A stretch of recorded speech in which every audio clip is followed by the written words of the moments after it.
মালাকুল মউতকে আল্লাহ পাক জিজ্ঞেস করবেন, কে এখন বেঁচে আছে আর কারা বেঁচে আছে? তিনি বলবেন হযরত জিবরাইল, হযরত মিকাইল, হযরত ইসরাফিল। আল্লাহ পাক নির্দেশ করবেন, এদের জান কবজ করো। ইসরাফিল, মিকাইল জান কবজ হবে।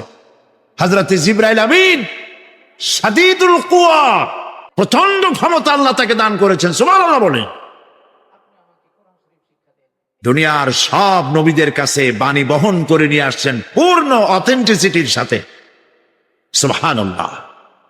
আল্লাহ পাক যাকে বলেছেন রূহুল আমিন, নবী করিম সাল্লাল্লাহু আলাইহি সাল্লামের মেরাজের রাত্রে যে কথা বলা হয়েছে, ওয়ালাকাদ রাহু বিল উফুকিল মুবিন, পশ্চিম দিক বলয় তিনি যা দেখতে পেয়েছিলেন, তাফসীর বলছে হযরতে জিবরাইলের পূর্ণ আকৃতিতে নবী করিম সাল্লাল্লাহু আলাইহি সাল্লাম তাকে দেখতে পেয়েছিলেন।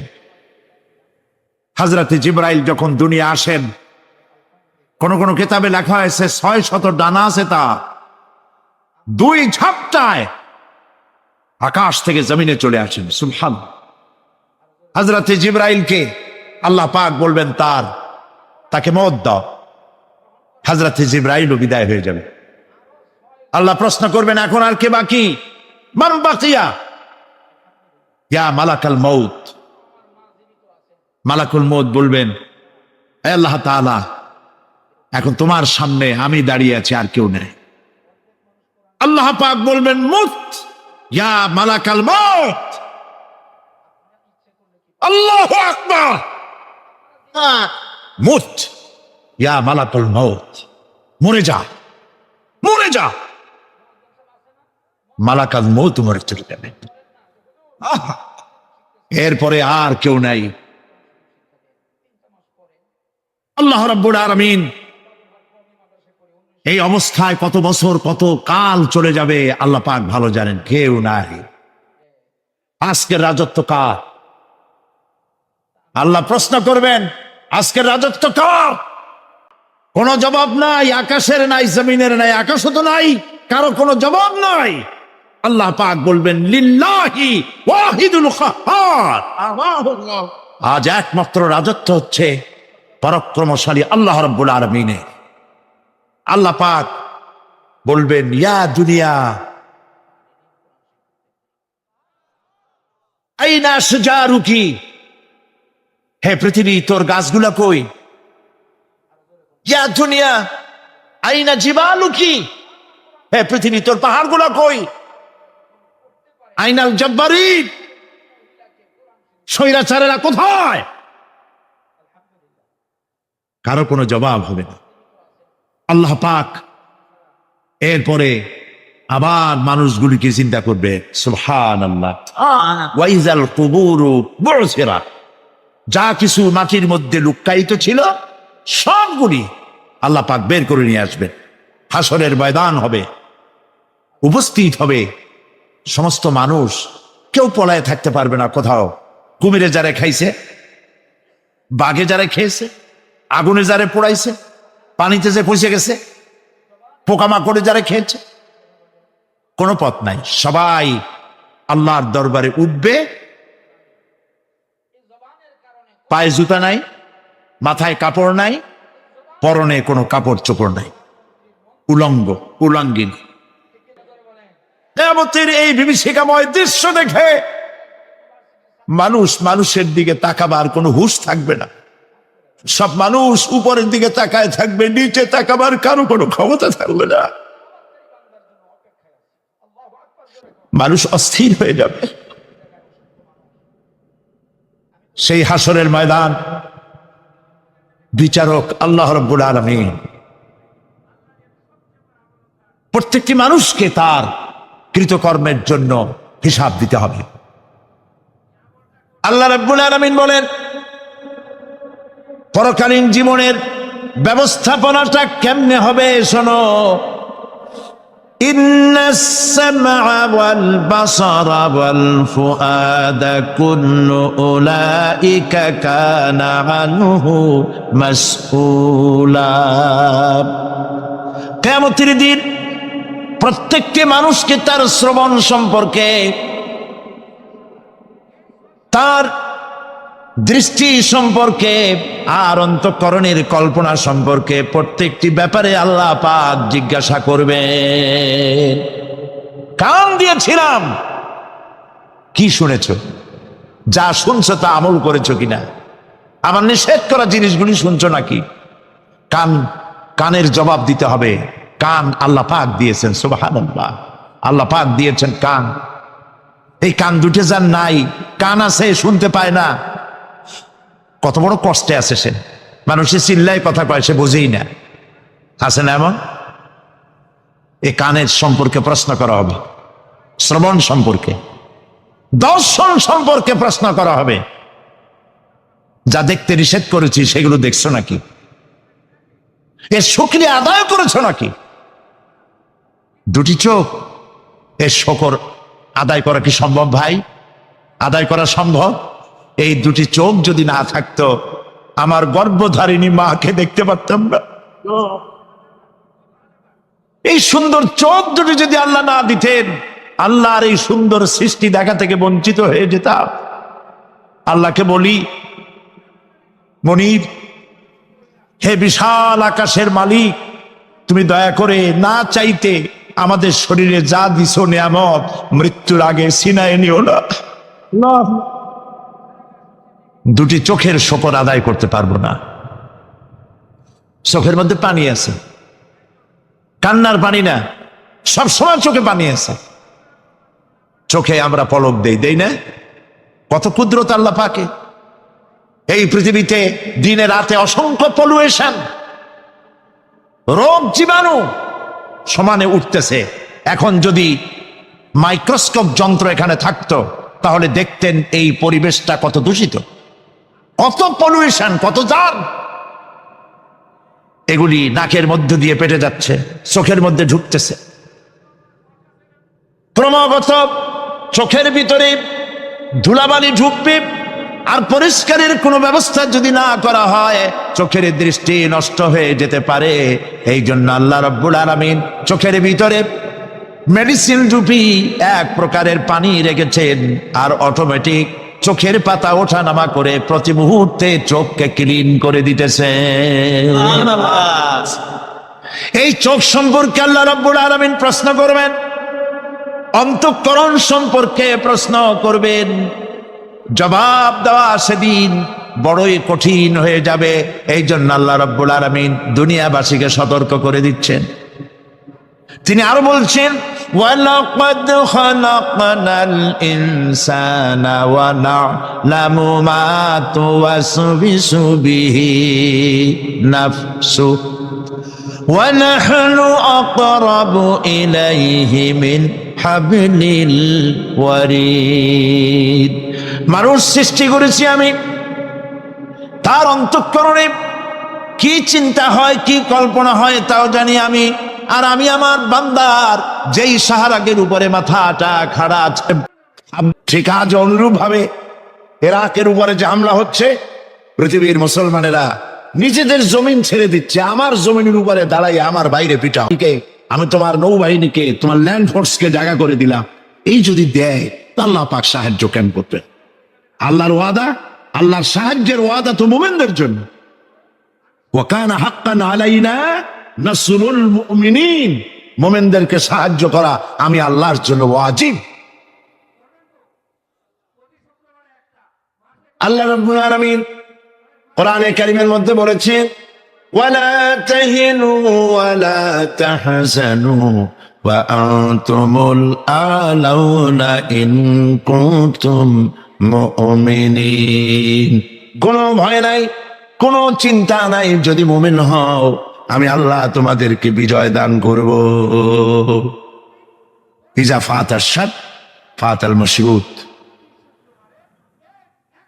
শর্ত যদি পালন করা না হয়, ওয়াদা পূরণ হবে না। শর্ত হচ্ছে মুমিন হও, আল্লাহ বলছেন আমি সাহায্য করব। আমরা কি মুমিন হইতে পারছি? জবাব চাই, মুমিন হইতে পারছি? নিজের বুকের কাছে হাত দেন, নিজের কলবের কাছে, নফসের কাছে প্রশ্ন করুন।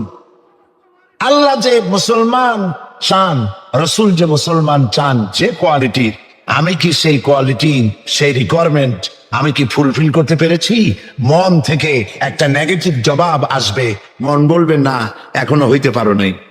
দাড়ি, টুপি, জামা, হজ, নামাজ হয়তো সবই ঠিক আছে, নামাজ পড়তে পড়তে হয়তো কপালে দাগও লেগেছে, কিন্তু মুমিন হওয়ার জন্য যেটা প্রয়োজন ছিল সেটা এখনো হয় নাই।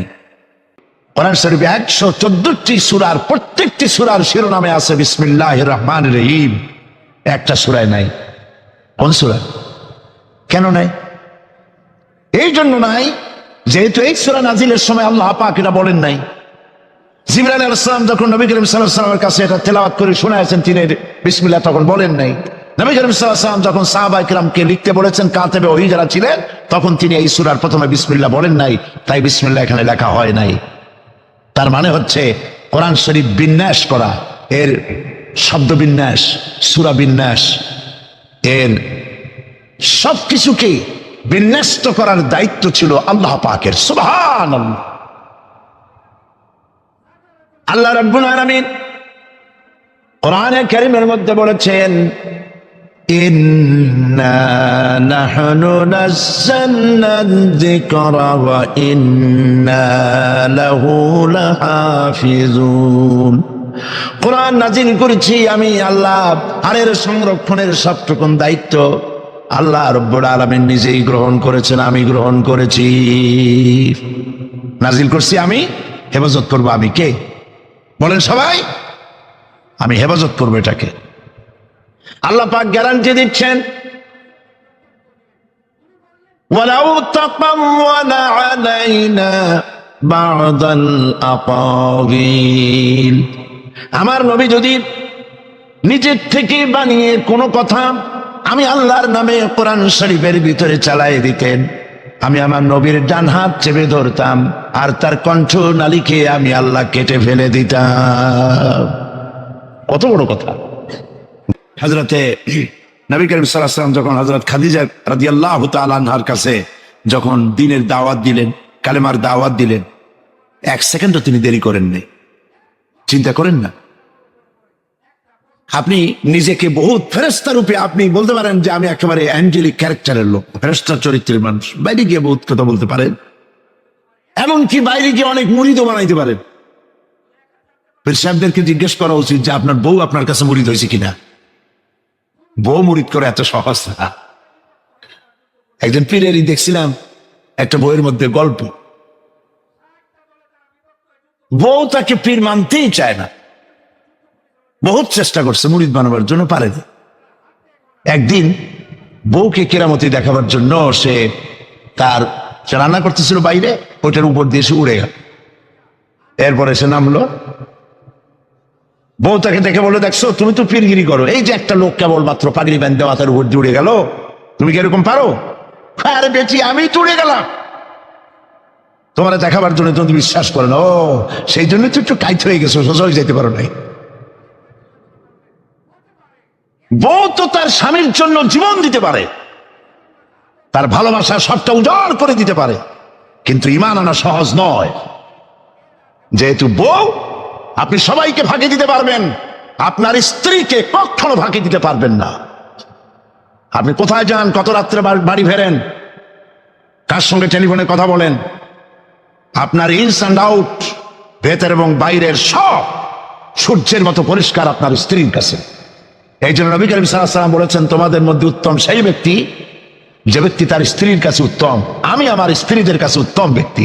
সুবহানাল্লাহ। হযরত নবী করিম সাল্লাল্লাহু আলাইহি ওয়াসাল্লাম তিনি যখন হযরতে খাদিজাকে যখন দ্বীনের দাওয়াত দিলেন, কালেমার দাওয়াত দিলেন, বললেন এক আল্লাহর ইবাদত করো, আমারে শেষ জামানার নবী হিসাবে মেনে নাও, আখিরি নবী হিসাবে আমাকে মেনে নাও। হযরতে খাদিজা এক মুহূর্ত দেরি করেন নাই, সঙ্গে সঙ্গে পড়েছেন লা ইলাহা ইল্লাল্লাহু মুহাম্মাদুর রাসূলুল্লাহ।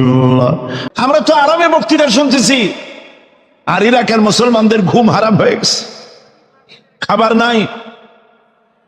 গতকাল ব্রাহ্মণবাড়িয়া বলেছি, ইরাকের গর্ভবতী নারীরা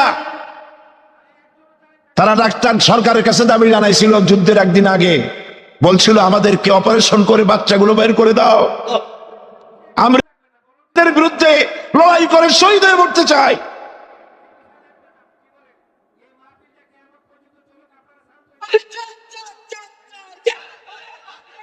আমরা কিচ্ছু করতে পারবো না, কিন্তু দোয়া করতে পারবো।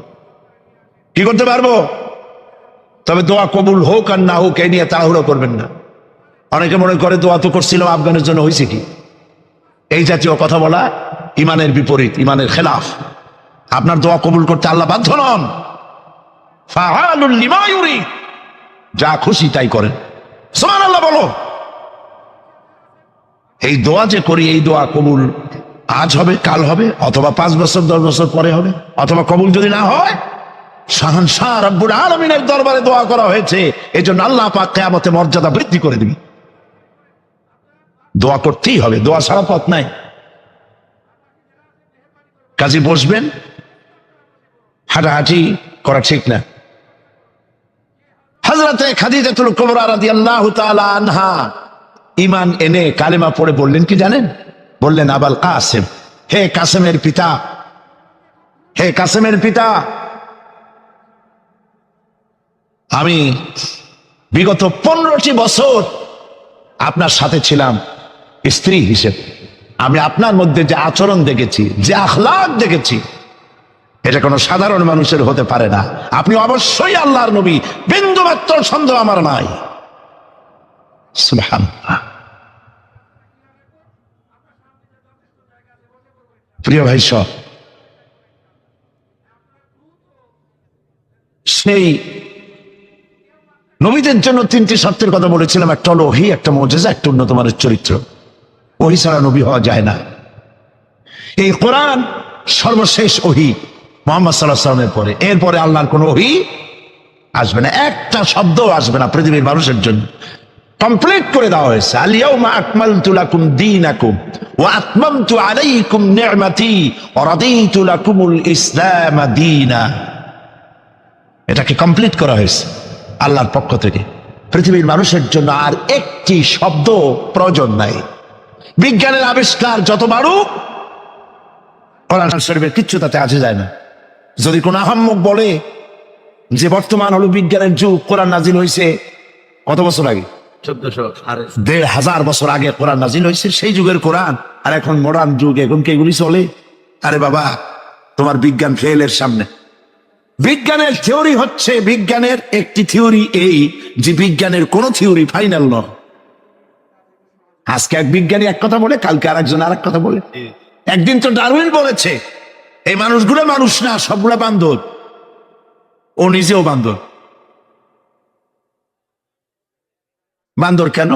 মানুষের নাকি দেখা যায় বান্দরের মতো। আচ্ছা বলেন, বান্দর আমার মামু হয়, শিম্পাজি আমার নানা, ওরাং ওটাং দাদা, এ বলে এর মধ্যে কোনো গৌরব আছে? এর মধ্যে কোনো গৌরব আছে? কোনো গৌরব নাই। ডারউইনের গোষ্ঠী বান্দরের গোষ্ঠী হইতে পারে, কিন্তু আমরা বান্দরের গোষ্ঠী না। আমরা আসছি আদম থেকে, আদম আসছে মাটি থেকে। সুবহানাল্লাহ। ওই সময় সে বলছিল, আমি চিন্তা করছি যে কয় বোতল খাইয়া এরকম লিখতে পারে। ওই সময় সে বলছে মানুষ বান্দর জাতি। এরপরে যারা পৃথিবীতে বিজ্ঞানী, তার সমকালীনের পরপরই যারা এসছে, তারা রিসার্চ করে বলেছে এই ডারউইনের এই কথা হলো একটা বান্দরামি, এটা ঠিক না। কারণ মানুষ যদি বান্দরের জাত হয়, তাহলে বান্দর তো পৃথিবী থেকে বিলুপ্ত হয় নাই, এখনো পৃথিবীতে বহুত বান্দর আছে। এই বান্দর গুলা, আমরা তো একটা বান্দর এরকম দেখলাম না যে কোমর পর্যন্ত মানুষের মতো হয়ে গেছে। আরো কিছু ভালো করে খাওয়াইলে তাড়াতাড়ি করে মানুষ হয়ে যাবে। অর্ধেক মানুষের মতো হয়েছে, 12 মানুষের মতো হয়েছে, অথবা মানুষ এই মাত্র হয়ে গেল বান্দর থেকে লেস খুঁজে গেছে। এরকম হয়েছে কোথাও?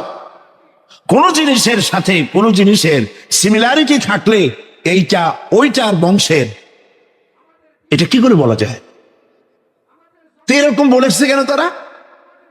মন যা বলেছে তাই বলেছে। ইন হুয়া ইল্লা ওয়াহয়ুন ইউহা।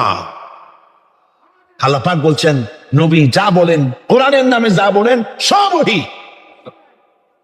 তিনি নফস এবং প্রবৃত্তিকে অনুসরণ করে কোনো কথা বলেন না। আমি যা বলতে বলি তাই বলেন। সুবহানাল্লাহ।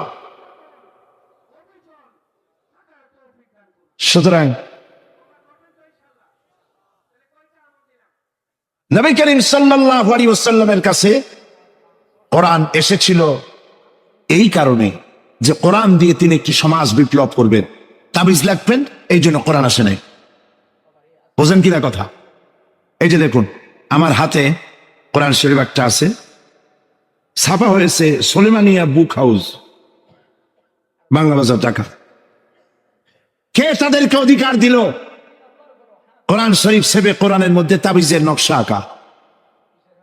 আল্লাহর কালামের সাথে এটা বেয়াদবি, বেহরমতি।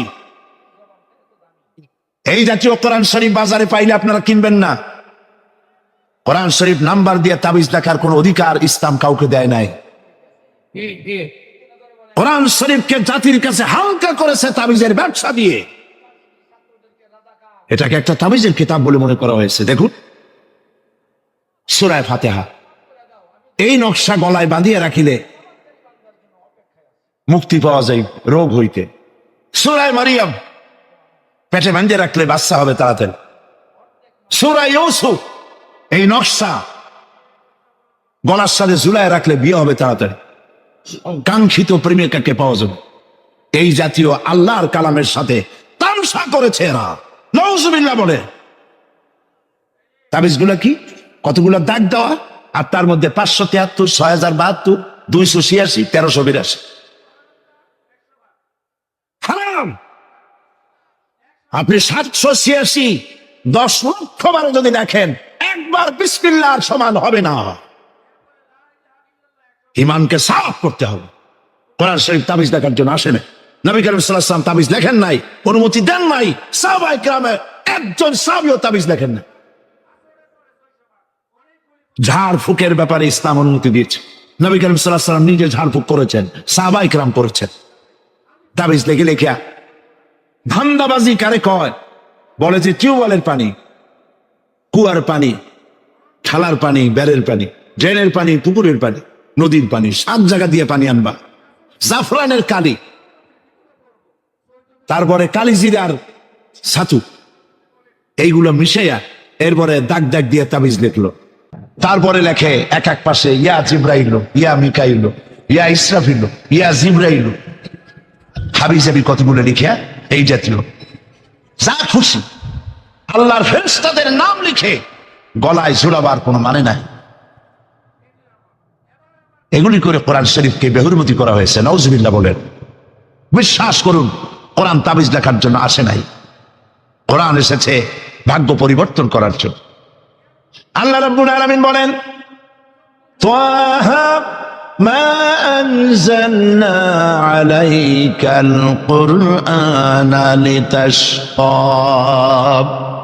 নবী হে, কোরআন আপনার উপর এই জন্য নাজিল করা হয় নাই যে আপনি আপনার ভাগ্য নষ্ট হয়ে যাবে, ভাগ্য বিপর্যস্ত হবে না, এই জন্য কোরআন আসে নাই।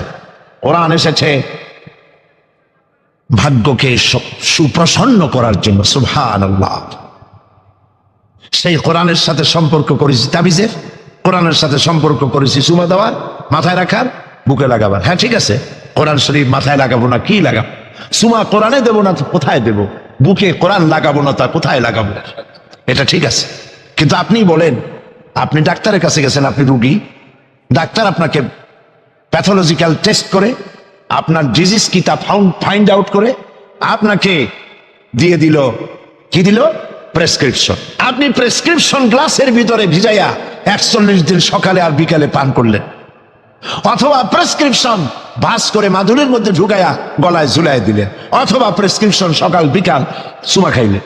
রোগ ভালো হবে? রোগ ভালো হবে? যদি কেউ প্রেসক্রিপশনের সাথে কোনো রুগী যদি এই ব্যবহার করে, তাহলে সেই রুগী সম্পর্কে আপনার চিন্তা, আপনার মত, আপনার রায়, আপনার ফতোয়া কি হবে বলেন জোরে?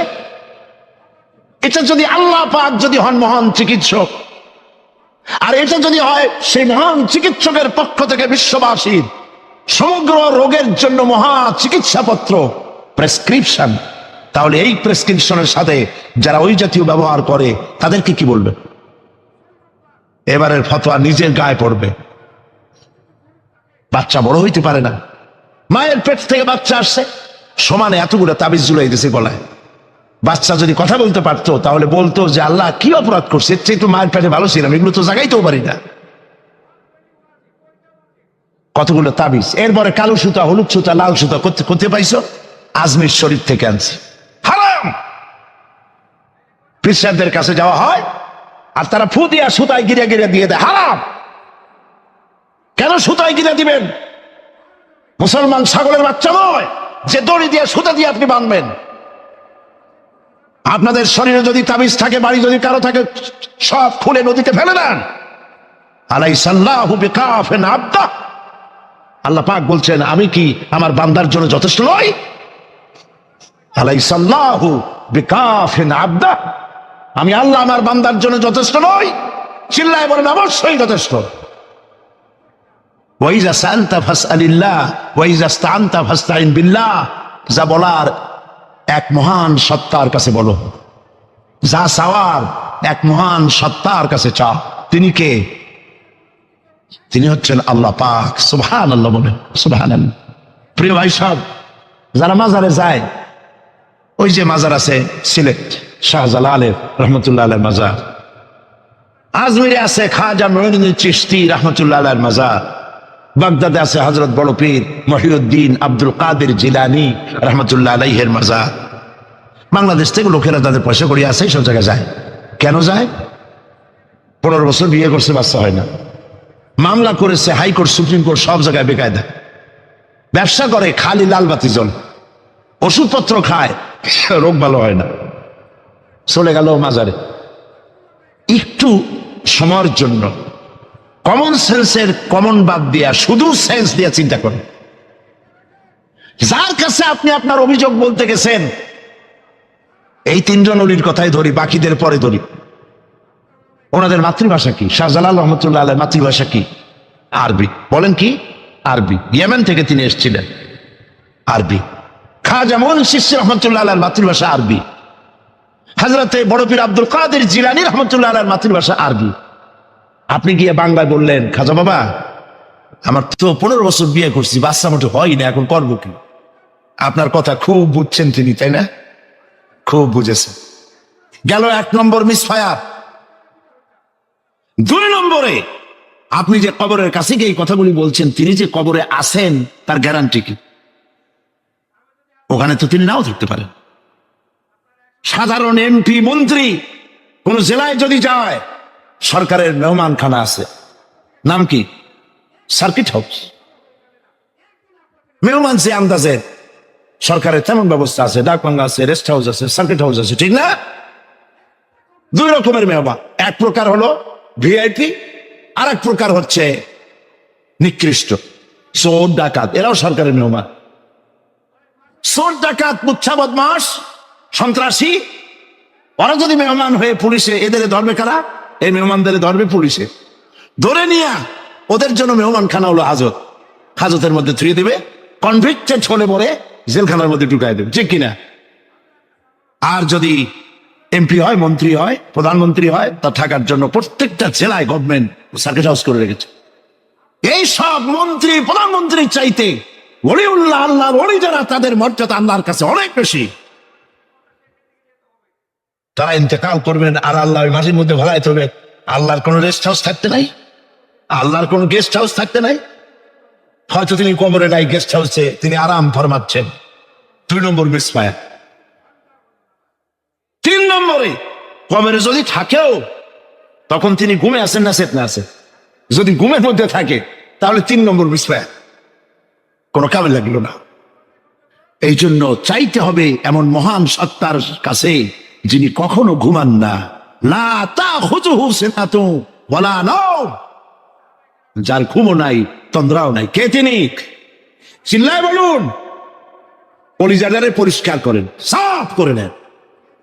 এভাবে সাফ করবেন, কোন মাফিক, কোন জিন্দাপীর আমার ভাগ্য ভালো বানাতে পারবে না, পারবে না, পারবে না। কোন মরাপীর, কোন জিন্দা ফু দিয়া আমার ভাগ্যকে বিনষ্ট করে দিতে পারবে না। খায়রিহি ওয়া শাররিহি মিনাল্লাহি তাআলা, আমার ভালো আমার মন্দ কেবলমাত্র এক মহান সত্তার মুষ্টির ভিতরে নিবদ্ধ, তিনি আল্লাহ রব্বুল ইজ্জত ওয়াল জালাল। গোটা আকাশ, গোটা জমিন যার মুঠার ভেতরে। মুসা আলাইহিস সালাম বলেছিলেন, আল্লাহ তুমি নাকি ঘুমাও না? আল্লাহকে বিশ্বাস করে না, তো সাংঘাতিক কথা। এইভাবে ইব্রাহিম আলাইহিস সালাম আল্লাহরে বলছিলেন, রব্বি আরিনি কাইফা তুহিয়াল মাউতা, আল্লাহ তুমি মরা কি চিন্তা করো কেমনে? আল্লাহ কয় আওয়ালাম তুমিন, বিশ্বাস করো না? ইব্রাহিম আলাইহিস সালাম কাঁপে গেছেন। তিনি সাথে সাথে বললেন বালা। তিনি কিন্তু নাম বলতে পারতেন, যদি নাম বলতেন তো ভুল হইতো না, তো নাম আর বালা সমর্থবত। তিনি বলতেন হ্যাঁ, কিন্তু নাম বলেন নাই, বলেছেন বালা। সাথে সাথে একটু দেরি করেন নাই। আল্লাহ প্রশ্ন করছেন কত বড় লোভ পেগম্বরের জন্য, আওয়ালাম তুমিন, বিশ্বাস করো না যে আমি মরার চিন্তা করতে পারি? ইব্রাহিম আলাইহিস সালাম বললেন বালা। এর অর্থ হচ্ছে হয় নট, কেন নয়, অবশ্যই বিশ্বাস করি। ওয়ালাকিন লিয়াতমাইন্না কলবি, তবে মূল বিষয় হলো যদি আমি চোখে দেখতাম, কানে শোনার, চোখে দেখা ব্যাপারটা একটু ভিন্ন। আল্লাহ বলেন বিশ্বাস যখন করছো, মরারে কেমনে চিন্তা করি আমি তোমারে দেখাবো। সুবহানাল্লাহ, এই কোরআন শরীফের মধ্যে আল্লাহ বলেছেন। মুসা আলাইহিস সালাম বলছেন আল্লাহ তুমি নাকি ঘুমাও না, আল্লাহকে বিশ্বাস করো না? আল্লাহ বিশ্বাস করো, তবে বুঝি না জিনিসটা। মুসা আলাইহিস সালাম ভয় পেয়ে গেলেন। আল্লাহ রাব্বুল আলামিন বলেন ভয়ের কোনো কারণ নাই। এটি একটি উদাহরণের জন্য আমি তোমাকে গ্লাস নিয়ে দাঁড়িয়ে থাকতে বলেছিলাম। একটা গ্লাস হাতে নিয়ে কয়েকটা সেকেন্ড বা একটা মিনিটও দাঁড়াইতে পারলো না, হাতের থেকে ঘুমের কারণে ভেঙ্গে চুরমার হয়ে গেল। তোমার রব, তোমার আল্লাহ হাতের মুঠার ভিতরে সপ্ত আসমান জমিন কুল কায়নাত, এর কন্ট্রোলিং সিস্টেম, এই ট্রাফিক সিস্টেম সবকিছু আল্লাহ রাব্বুল আলামিন কন্ট্রোল করেন। তোমার আল্লাহ যদি ঘুমায় যায় সব শেষ হয়ে যাবে। লা তাখুযুহু সিনাতুন ওয়ালা নাওম, তার ঘুমও নাই, তন্দ্রাও নাই। আর তাছাড়া মাখলুক, তার যে আদত, খালেকের সে আদত হতে পারে না। সৃষ্টি, তার বউ হয়, বাচ্চা হয়, ঘুমায়। লা তাখুযুহু সিনাতুন ওয়ালা নাওম, তার ঘুমও নাই, তন্দ্রাও নাই। আর তাছাড়া মাখলুক, তার যে আদত, খালেকের সে আদত হতে পারে না। সৃষ্টি, তার বউ হয়, বাচ্চা হয়, ঘুমায়, খায়, পেশাব পায়খানা লাগে। একটি কথাও যদি নিজের থেকে বানিয়ে বলতেন সুবহানাল্লাহ বলেন, কোরআন একটি শব্দ মানুষের নেই। আল্লাহ পাক বলেছেন এর উপর, কোরআনের উপর থেকে, এর নিচের থেকে, এর ডান থেকে, এর বাম থেকে, এর ভিতরে শয়তানের বাতিলের প্রবেশের কোনো অধিকার নয়। যদি থাকতো এতদিনে কত বেড়াছাড়া করতো, সেরা বেড়া করতো, উল্টো পাল্টা করিয়া সর্বনাশ করে ফেলাইতো, ঠিক কিনা? পৃথিবীতে শত শত কোটি খ্রিস্টান পৃথিবীতে আছে। খ্রিস্টানদেরকে চ্যালেঞ্জ করুন তো যে একটা বাইবেলের হাফেজ দাও আমাদেরকে। সারা পৃথিবীতে একটা হাফেজ চাই, বাইবেল মুখস্থ করছে, পাওয়া যাবে? যাবে না। হিন্দুদেরকে চ্যালেঞ্জ করেন, কত কোটি হিন্দু আছে তোমাদের, বেদ তোমাদের ধর্মগ্রন্থ, বেদ মুখস্থ করছে, এরকমটা হাফেজ দাও, পারবে দিতে? পারবেন। মহান আল্লাহ রাব্বুল আলামিন কোরআনে কারীমকে ইবাদত করেছে। সূরা কমরের মধ্যে রব্বুল আলামিন বলেছেন ওয়ালাকাদ ইয়াসসারনাল কুরআনা লিযিকরি ফাহাল মিন মুদ্দাকির। আল্লাহ পাক বলেন অবশ্যই কোরআনে কারীমকে আমি মানুষের কাছে মুখস্থ করার জন্য আর বোঝার জন্য সহজ করে দিয়েছি। মুখস্থ করাও সহজ আর বোঝাও সহজ। আমার কাছে হাফেজ আমি পেয়েছি 8 বছরের বাচ্চা কোরআন শরীফ মুখস্থ করছে।